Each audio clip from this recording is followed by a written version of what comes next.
नमस्कार, सत्यदर्शन न्यूज मध्ये आपले स्वागत आहे। मी पायल शहा। एक नजर टाकूया आजच्या ठळक घडामोडीवर। महायुतीत वरून सारं काही अलबेल, आतून इशारेबाजी सुरूच।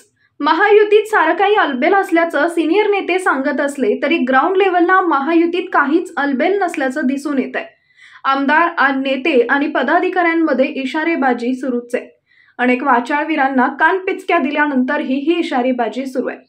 विधानसभा निवडणुका तोंडावर आल्याने अनेक नेते जागा वाटपाबाबत परस्पर भाष्य करताना दिसत आहेत। काही नेते तर किती जागा पाहिजे याचा आकडाच सांगत आहेत। त्यामुळे ज्येष्ठ नेत्यांची डोकेदुखी वाढली आहे। रोज स्पष्टीकरण देताना या नेत्यांचे नाकी नऊ आलेत। आता तर शिंदे गटाचे नेते माजी मंत्री अर्जुन खोतकर यांनी महायुतीत जास्त जागांची मागणी केलेली आहे। शिंदे गटाचे नेते अर्जुन खोतकर हे मीडियाशी संवाद साधत होते, त्यावेळी त्यांनी जास्त जागांची मागणी केली। एकनाथ शिंदे हेच विधानसभा निवडणुकीत महायुतीचं नेतृत्व करत आहेत, त्यामुळे आम्हाला जास्त जागा मिळाव्यात ही अपेक्षा आहे। आम्हाला जास्त जागा नाही मिळाल्या तर किमान समान जागा तरी मिळाव्यात एवढी आमची मागणी असणार आहे, असं अर्जुन खोतकर यांनी म्हटलंय। माननीय एकनाथ शिंदे साहेबांच्या नेतृत्वामध्ये या निवडणुका लढवल्या जाणार आहेत। माननीय शिंदे साहेब नेतृत्व या निवडणुकीचं करतात। अर्थात आमची अपेक्षा तर साहजिक आहे की आमच्या जास्तीत जास्त जागा त्यामध्ये आल्या पाहिजेत।